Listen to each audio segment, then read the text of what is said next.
Busque el capítulo 1 de Efesios. Hoy vamos a hablar del orgullo.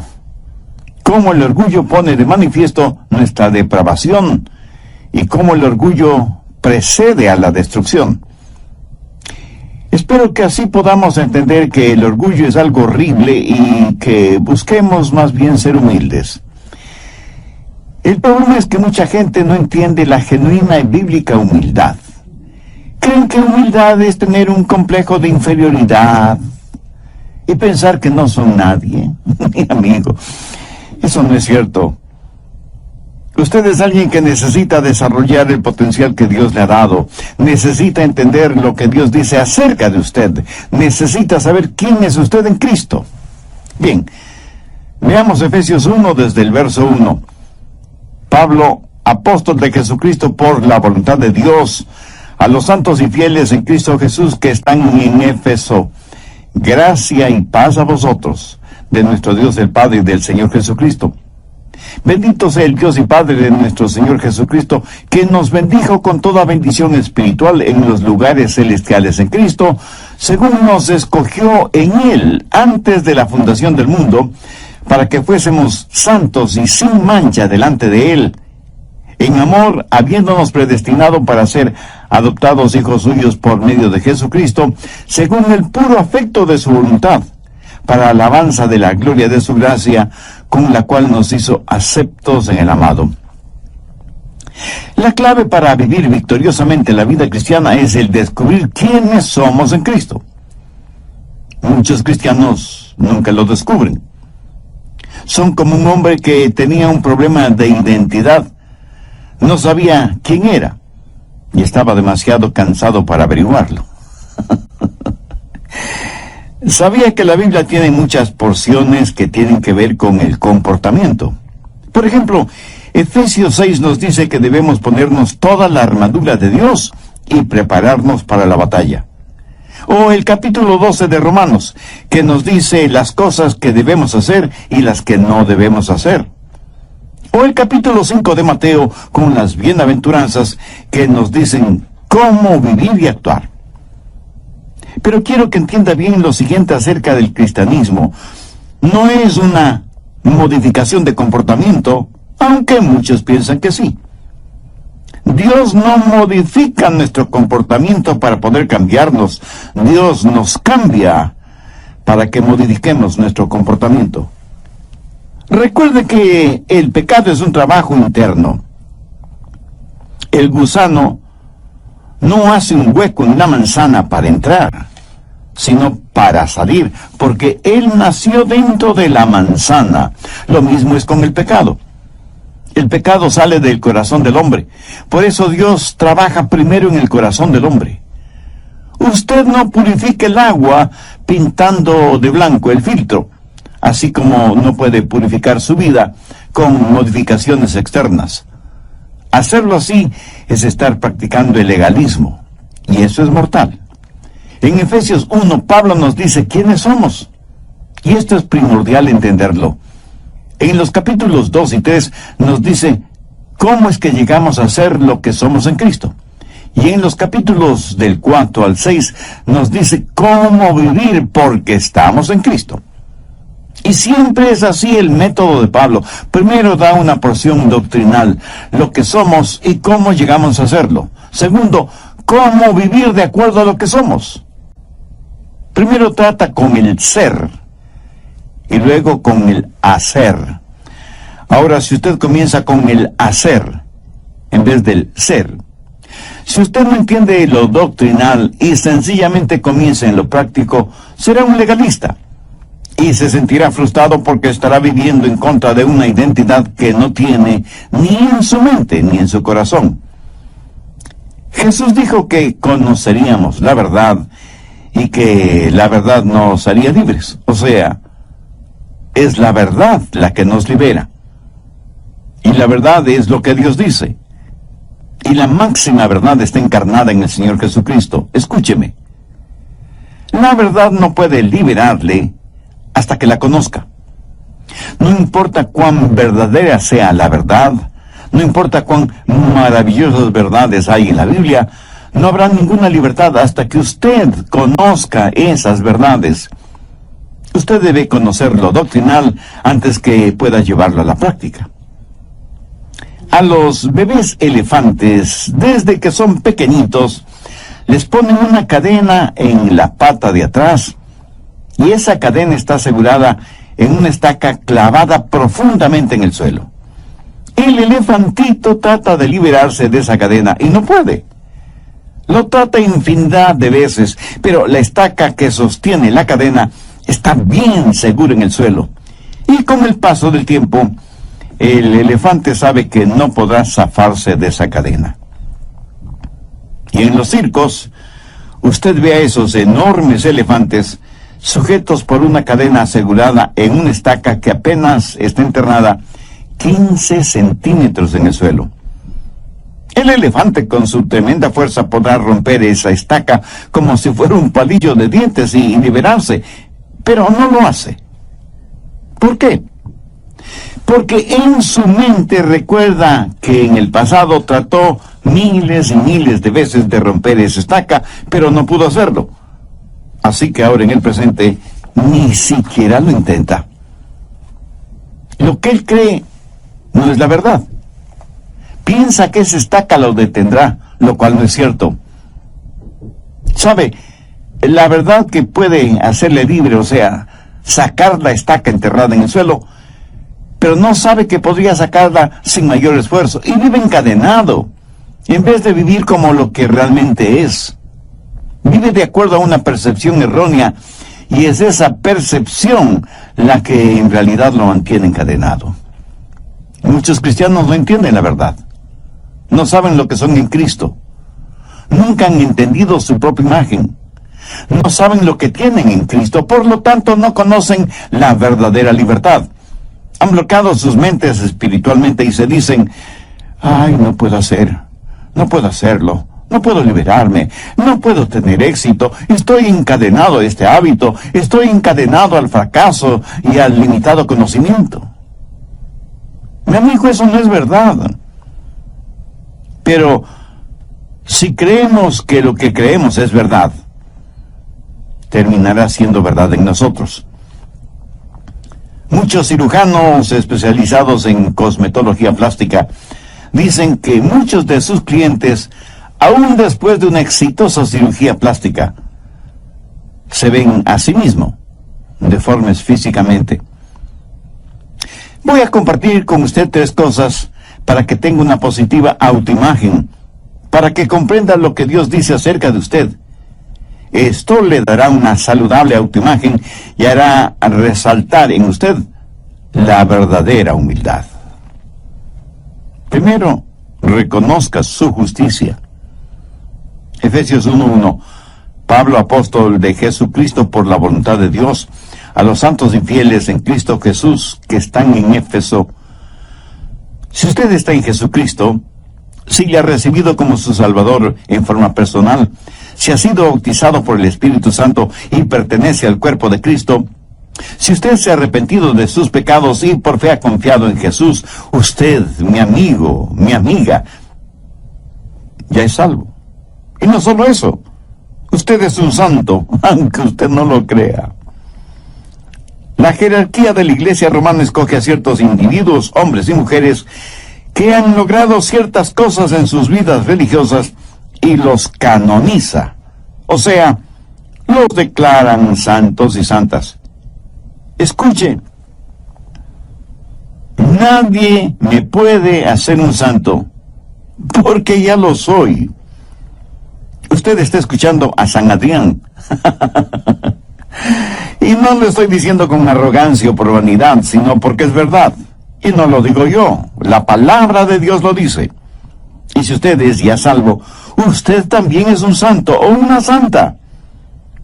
Hay 2 clases de personas: las que son santas y las que no lo son.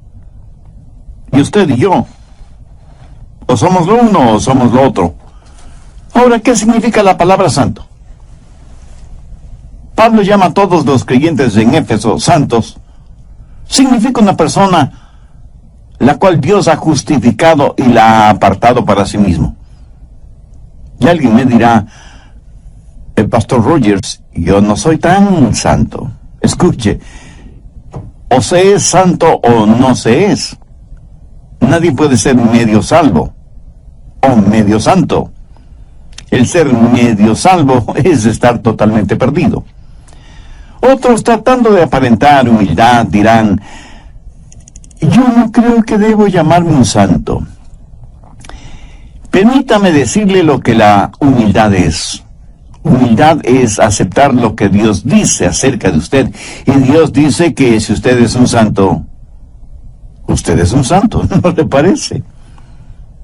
Hay personas que son muy difíciles de guiarles a Cristo porque no creen y menos aceptan lo que Dios dice, no acerca de su condición de pecadores, sino también acerca de su santidad cuando ya son salvos. Algunos cristianos no quieren llamarse santos porque dicen, no son lo suficientemente buenos. Escúcheme, Cristo murió por usted. Y si usted, por ser salvo, es uno de los santos, ¿qué derecho tiene usted de decir que no es bueno? Otros dicen, no soy lo que debo ser. Y aunque eso suene a humildad, no lo es. Eso es rebeldía. Permítame preguntar, si usted no es lo que debe ser, ¿por qué no lo es?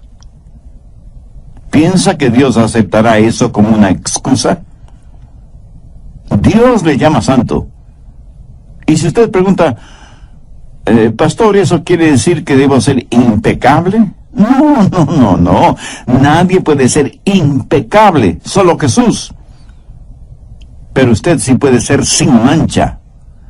Mire Efesios 1:4, según nos escogió antes de la fundación del mundo, para que fuésemos santos y sin mancha delante de Él. Cada cristiano debería ser sin mancha delante de Él. Somos santos de Dios. Y usted me dirá, pero pastor, yo no soy perfecto. Mi amigo, a los ojos de Dios, si usted es santo, Dios lo ve como perfecto. Busque Romanos 4:4. Pero al que obra, no se le cuente el salario como gracia, sino como deuda. Eso quiere decir que si usted pudiera salvarse por ser buenito, estaría ganando su propia salvación. Y que Dios está en deuda con usted. Mi amigo, Dios no le debe nada a nadie. Ahora mire el verso 5. Mas al que no obra, si no cree en aquel que justifica al impío, su fe le es contada por justicia. Y en el verso 6 el apóstol dice, como también habla David de la bienaventuranza del hombre a quien Dios atribuye justicia sin obras. La Biblia enseña, porque por gracia sois salvos por medio de la fe, y esto no de vosotros, pues es don de Dios, no por obras, para que nadie se gloríe. Cuando confío en Jesús, el momento que entrego mi corazón a Cristo, en ese mismo instante soy justificado delante de Dios. Soy un santo. Y alguien me preguntará, ¿y qué si vuelvo a pecar? Mi amigo, ¿qué quiere decir con eso, si vuelvo a pecar? Por supuesto que usted volverá a pecar.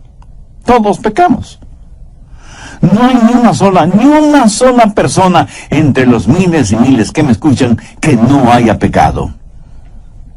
Pastor, cuando uno peca después de ser salvo, pierde la salvación. ¿Habrá alguien que no haya pecado después de ser salvo? Estoy seguro que no. Pero si usted se arrepiente de sus pecados y confía en el Señor Jesucristo, usted está justificado delante de Dios. Y si fracasamos espiritualmente, dice la Biblia que en Jesucristo tenemos un abogado que intercede por nosotros delante del Padre. Cuando pecamos, debemos confesar nuestro pecado. Pero ¿cuántos de nosotros hemos confesado que somos hechos justicia de Dios en Cristo? Por eso es que la Biblia dice en Romanos 12:3, digo pues por la gracia que me es dada a cada cual que está entre vosotros, que no tenga más alto concepto de sí que el que debe tener, sino que piense de sí con cordura, conforme a la medida de fe que Dios repartió a cada uno. En otras palabras, el apóstol está diciendo que no debemos envanecernos ni enorgullecernos de la fe y de la gracia que Dios nos ha dado. Así que usted puede tener una autoimagen positiva si sabe quién es en Cristo. Si tiene una personalidad saludable, bien balanceada, entonces tiene la justicia de Dios. Ahora, esta justicia nada tiene que ver con sus obras, porque está únicamente relacionada con su fe en el Señor Jesucristo. Su justicia no es suya propia, sino la justicia que Dios le otorga a usted por medio de los méritos de Cristo, porque lo que Jesús hizo por usted justifica el que haya sido usted justificado. Segundo, confíe en sus recursos. Veamos Efesios 1:3. Bendito sea el Dios y Padre de nuestro Señor Jesucristo, quien nos bendijo con toda bendición espiritual en los lugares celestiales en Cristo. No solo que usted está justificado a los ojos de Dios, no solo que Dios le considera santo, sino que Dios le ha dado todo lo que necesita para vivir la vida cristiana. Ahora permítame hacer una pregunta. ¿Cuántos de ustedes tienen toda la paciencia, todo el amor, toda la sabiduría, todo el dinero o toda la fe que necesitan? Y muchos responderán: no tengo lo suficiente de todas esas cosas que necesito. Gracias por su honestidad. Pero, ¿qué es lo que nos dice el verso 3? Nos dice que Dios ya nos ha bendecido con toda bendición espiritual en los lugares celestiales en Cristo. Entonces, ¿quién tiene la razón, usted o Dios? Dios dice que usted tiene todo lo que necesita para su vida cristiana. O sea, tiene toda la paciencia, todo el amor, toda la sabiduría, todo el dinero y toda la fe que necesita. Y no faltará quien me pregunte: pastor, si ya lo tengo, ¿cómo es que no lo tengo? Mi amigo, eso es porque usted no ha entendido lo que tiene. No se ha visto a usted mismo poseyéndolo. Y como no concibe poseyéndolo todo, vive como si no poseyera nada. Recuerde que en la vida cristiana primero viene lo doctrinal, luego lo práctico. Y para comportarse como cristiano tiene que saber y entender que usted ya está en Cristo. No solo debe reconocer la justicia que le ha sido otorgada, sino que debe confiar en sus recursos espirituales. Cuando usted sabe la verdad, esa verdad le hará libre. Pero si usted no entiende lo que tiene en Cristo, podría estar pidiendo por algo que ya tiene.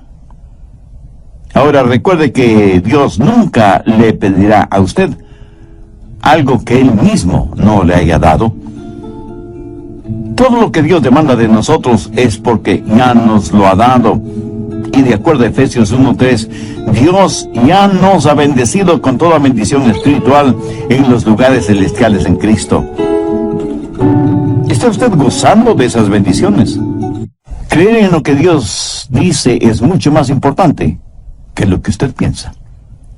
Cuando usted comprende lo que Dios dice, cuando usted entienda la verdad de Dios, esa verdad le liberará. Usted tiene que reconocer la justicia que le ha sido otorgada, y usted es justo delante de Dios en Cristo Jesús. Y por eso Dios nunca más se acordará de sus pecados.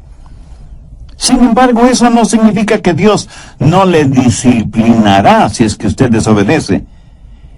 Pero nunca usará ese pecado para acusarle. Anote al margen 2 de Pedro 1:3. Como todas las cosas que pertenecen a la vida y a la piedad, nos han sido dadas por su divino poder mediante el conocimiento de aquel que nos llamó por su gloria y excelencia. En Romanos 8:9 leemos: mas vosotros no vivís según la carne, sino según el Espíritu, si es que el Espíritu de Dios mora en vosotros. Y si alguien no tiene el Espíritu de Cristo, no es de Él. Todos tenemos el Espíritu Santo en nosotros si es que somos salvos, y es por medio de Él que Jesús vive en nosotros. Si Cristo no está en nosotros, entonces no somos salvos. ¿Y cómo es que Cristo mora en nosotros? No corporalmente. Él viene por medio de su Espíritu Santo, y cuando creemos somos bautizados por el Espíritu Santo en el cuerpo de Cristo. Cuando estamos en el Espíritu, quiere decir que el Espíritu está en nosotros y nosotros somos de Cristo y Cristo está en nosotros. Por favor, escúcheme con atención. El Espíritu Santo es Dios en cada creyente. Algunos hermanos pentecostales a veces me preguntan si he recibido la segunda bendición. Y yo les contesto que para mí la segunda bendición es entender bien la primera. Muchos de nosotros en realidad no nos damos cuenta lo que obtuvimos cuando nos salvamos. No solo el perdón de nuestros pecados y vida eterna, sino que también recibimos al Espíritu Santo de Dios y con Él, y en Él, al Señor Jesucristo. Esa es la más importante bendición que uno puede recibir en la vida. Cuando yo recibí esa bendición, mis ojos espirituales fueron abiertos y aprendí que Él me había bendecido con toda bendición espiritual en Jesucristo. Cuando usted se salvó, cuando nació de nuevo, le fueron dadas todas las bendiciones de Dios. Dios no nos da de su Santo Espíritu por etapas. Pablo lo asegura al decir: bendito sea el Dios y Padre de nuestro Señor Jesucristo, quien nos bendijo con toda bendición espiritual en los lugares celestiales en Cristo. Y el apóstol Pedro en su segunda epístola, el capítulo 1, verso 3 dice: como todas las cosas que pertenecen a la vida y a la piedad nos han sido dadas por su divino poder. ¿Cómo lo obtenemos? Mediante el conocimiento de aquel que nos ha llamado para su gloria y excelencia. O sea, nos ha dado todo lo que necesitamos para vivir la vida cristiana. Usted no necesita nada más, pero tampoco nada menos. Por eso la Biblia dice en Juan 8:32, y conoceréis la verdad, y la verdad os hará libres. Cuando usted entiende quién es en Cristo y reconoce que ha sido justificado, Dios le llama santo. Cuando confía en los recursos con que Dios ya le ha bendecido, entonces la segunda bendición es el descubrir todo lo que le ha sido dada en la primera bendición. Y el resto de su vida lo pasará descubriendo todo lo que obtuvo desde el mismo momento en que pasó de muerte a vida. O sea, todo lo que recibió desde el instante en que aceptó a Cristo como su Salvador. ¿Qué más podría necesitar? Dios ya no nos bendijo con toda bendición espiritual en los lugares celestiales en Cristo. Tercero, descanse en su relación. Busque Efesios 1:6. Para alabanza de la gloria de su gracia, con la cual nos hizo aceptos en el amado. Su relación es una de aceptación.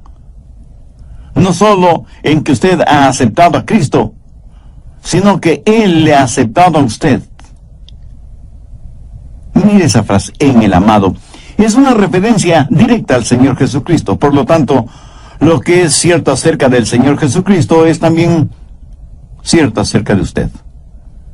Cuando el Padre desde el cielo miró a su Hijo siendo bautizado, dijo: este es mi Hijo amado en quien tengo complacencia. Si usted está en Cristo, es aceptado en Él por el Padre. La razón por la que muchos no tienen una positiva autoimagen es porque tienen una personalidad distorsionada por un sentimiento de rechazo. Algunas veces se le llama complejo de inferioridad. ¿Por qué tenemos esa clase de sentimientos? Bueno, porque es parte de nuestra naturaleza adánica. Cuando Adán pecó, su pecado causó rechazo por parte de Dios. ¿Qué sucedió con Adán y Eva después que pecaron? Tuvieron que salir del jardín del Edén, fueron rechazados. Vivimos en este mundo con esa innata sensación de rechazo, y la mayor parte de nuestra vida la pasamos buscando aceptación. Queremos ser aceptados, pero nos volvemos orgullosos. Tratamos de hacer cosas y nos esclavizamos a ellas. Vivimos por lo que otros piensan. Vivimos de acuerdo a lo que la mayoría impone, aunque sea negativo y ofensivo delante de Dios. Definitivamente nos importa más la opinión que los hombres tengan de nosotros que la opinión de Dios. ¿Por qué los jóvenes dejan una buena casa en donde tienen rica comida, buena ropa, abundante agua para bañarse, una agradable cama y el amor de sus padres? ¿Por qué se van de sus casas para vivir en comunidad con otros jóvenes desordenados, sin bañarse, sin cambiarse de ropa, comiendo solamente alimentos enlatados y durmiendo en colchones sucios en donde seguramente han dormido muchos otros jóvenes sanos y enfermos? ¿Por qué lo hacen? Sencillamente porque se sienten aceptados. Porque asisten masivamente a los conciertos de rock pesado. Y no me digan que es porque les gusta la música. Eso es puro cuento. Eso podrá ser cualquier cosa menos música. Ellos pueden pensar que les gusta, pueden ser adictos a esa clase de ruido, pero eso no es natural. Eso solo significa que sus oídos y sus gustos musicales están atrofiados. Lo mismo sucede con el licor y con los cigarrillos. Cuando comienzan a beber o a fumar, se enferman, pero siguen bebiendo y fumando hasta que se vuelven adictos. Cuando los jóvenes van a esos conciertos, van no tanto por la música, sino por el sentido de aceptación, por saber que pertenecen al grupo, quieren ser parte de algo, porque tienen la idea de que sus padres no les aman, se sienten rechazados y por eso buscan un lugar extraño, falso, artificial, en donde aprenderán todo lo malo y rechazarán todo lo bueno. Y para ser aceptados, deben vestirse de cierta manera. Los supermercaderes transnacionales dicen que para ser aceptados hay que usar cierta pasta para dientes, cierta moda de ropa, cierto estilo de peinado y hasta cierta forma de hablar. Si no cumplimos con esos parámetros, seremos rechazados. Muchos que se dicen creyentes tienen esta necesidad de aceptación. Aún después de ser salvos, fracasan en entender que ya son aceptados en el amado. Y muchos creyentes se vuelven legalistas y hacen esfuerzos sobrehumanos para ser aceptados y para que Dios les ame. Y piensan, si voy a la iglesia más frecuentemente, o si doy más dinero en las ofrendas, o si oro más intensamente, o si estudio la Biblia, o si memorizo un buen número de versículos, tal vez logre que Dios me ame y me acepte. Mi amigo, mi amiga, eso es trágico. ¿No le parece? Escúcheme. Dios ya le ha aceptado. Así que deje de hacer tanto esfuerzo. Dios en su infinita gracia ya le ha aceptado. Grabe en su mente y corazón las palabras de Pablo. Nos bendijo con toda bendición espiritual en los lugares celestiales en Cristo. Dios no le cambia para poder amarle, es todo lo contrario. Dios le ama para poder cambiarle. ¿Lo entiende? De hecho, Él le amó a usted antes de que usted fuera salvo. En Romanos 5:8 el apóstol Pablo dice, mas Dios muestra su amor para con nosotros en que siendo aún pecadores, Cristo murió por nosotros. Pero debemos entender que aunque Dios ama al pecador, de ninguna manera lo acepta si es que ese pecador no se ha arrepentido de sus pecados. Pero cuando se arrepiente y recibe a Cristo en su corazón por fe, entonces por la gracia de Dios, el pecador es aceptado porque ya está en el amado.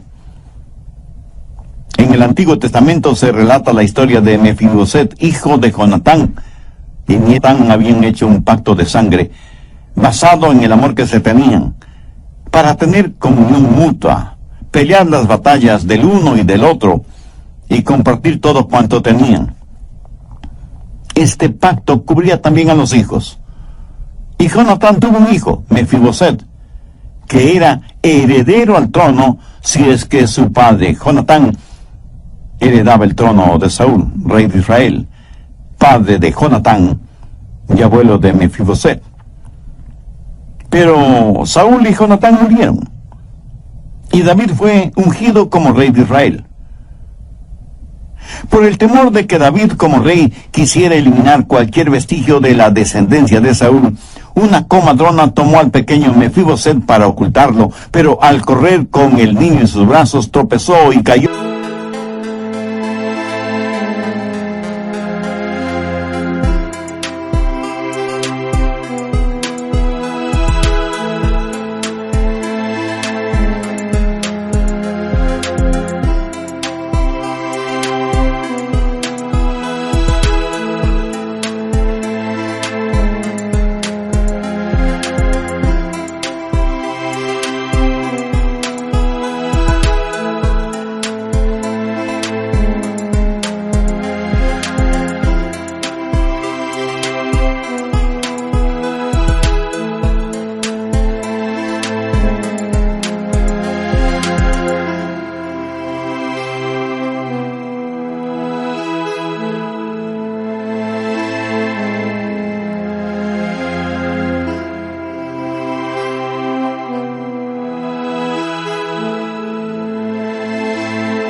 Y las piernas de Mefiboset se fracturaron y él quedó lisiado para toda la vida.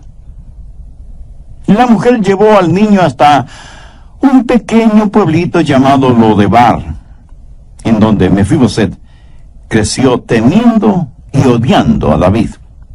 ¿Por qué? Porque nada sabía acerca del rey David. No sabía que David le amaba. No sabía del pacto de sangre que Jonatán, su padre, y David habían hecho. Y la causa de la rebelión de Mefiboset en contra de David era el resultado de creer mentiras acerca de David. Ignoraba la verdad. Debido al pacto entre David y Jonatán, Mefiboset, era amado por David. Pero después de varias circunstancias, David encontró a Mefiboset y lo hizo traer al palacio. Frente a David, Mefiboset puso su rostro en el suelo, pensando que David lo mataría ahí mismo. Pero David le dijo: Mefiboset, yo no quiero matarte. Yo quiero bendecirte. Quiero tratarte como uno de mis propios hijos. Quiero que tengas la herencia que te corresponde y que siempre te sientes conmigo a la mesa real. Te amo y quiero honrarte y bendecirte. ¿Por qué David hizo todo esto? Por el pacto que había hecho con Jonatán. David aceptó a Mefiboset por ser el hijo de Jonatán, y debido a ese pacto, cuando supo de la existencia de Mefiboset, lo buscó hasta encontrarlo, lo trajo al palacio y lo aceptó como si fuera su propio hijo y le bendijo como tal. ¿Por qué soy aceptado por Dios? No porque yo sea alguien especial. No por ninguna de las cosas notables que haya hecho. Dios me aceptó por amor a Cristo. Busque Efesios 4:32. Antes sed benignos unos con otros, misericordiosos, perdonándoos unos a otros como Dios también os perdonó a vosotros en Cristo. Delante de Dios, en Cristo soy hecho justicia, y necesito reconocer la justicia, necesito confiar en los recursos que Dios me ha dado. Pero no solo eso. También necesito aceptar mi relación, soy acepto en el amado, y debo dejar de tratar de ganar mi camino hacia Dios. Escúcheme atentamente, la santidad no es el camino hacia Cristo. Cristo es el camino hacia la santidad. El otro día, en un artículo bíblico relacionado con la llenura del Espíritu Santo, leí lo siguiente: si queremos ser llenos con el Espíritu Santo, debemos vivir vidas justas y buenas. Y yo pensé, creo que esto debe ser al revés. Si queremos vivir vidas justas y buenas, debemos ser llenos del Espíritu Santo. Y esto no es un juego de palabras, piénselo. Si por nosotros mismos pudiéramos vivir vidas justas y buenas, ¿qué necesidad tendríamos de ser llenos del Espíritu Santo? Debemos llegarnos a Dios como somos y humildemente decir, Señor, aquí estoy. Y Él nos dirá, eres aceptado. Ahora, si yo me aferro a mis pecados, no podré ser lleno del Espíritu Santo. El momento que me arrepiento de mis pecados y digo, Señor, aquí estoy, ese momento soy aceptado en el amado, soy hecho justicia de Dios en Cristo.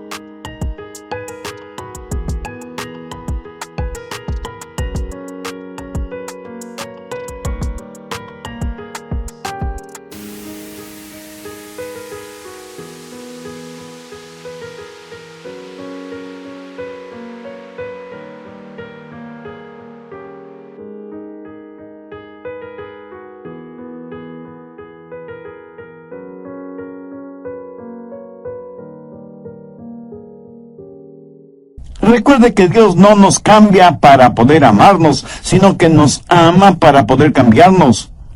Y que la santidad no es el camino a Cristo, sino que Cristo es el camino a la santidad. En Cristo tenemos todas las bendiciones espirituales que necesitamos. Y en Él somos recibidos y somos aceptados por el Padre. Y cuando sabemos eso con absoluta certeza, tendremos una autoimagen que solo Dios nos la puede dar, que es el comienzo de la imagen de Cristo que Dios quiere que nosotros seamos. Veamos Efesios 1, desde el verso 2. Gracia y paz a vosotros de Dios, nuestro Padre, y del Señor Jesucristo. Bendito sea el Dios y Padre de nuestro Señor Jesucristo, que nos bendijo con toda bendición espiritual en los lugares celestiales en Cristo, según nos escogió en Él antes de la fundación del mundo, para que fuésemos santos y sin mancha delante de Él. Ahora vayamos hasta el verso 6. Para alabanza de la gloria de su gracia, con la cual nos hizo aceptos en el amado. ¿Cómo llegamos a estar en Cristo? Por arrepentimiento y fe. Eso nos hace miembros del cuerpo de Cristo. ¿Qué significa estar en Cristo? Permítame ilustrar esto de la siguiente manera. Suponga que yo le pongo a usted en un barril. ¿Dónde está usted? Pues en un barril. Luego yo pongo ese barril en un río. ¿En dónde está usted? Dentro de un barril en el río. ¿Correcto? Bien. Si usted es un creyente, ¿dónde está usted ahora? Pues está en Cristo. ¿Dónde está Cristo? En los lugares celestiales.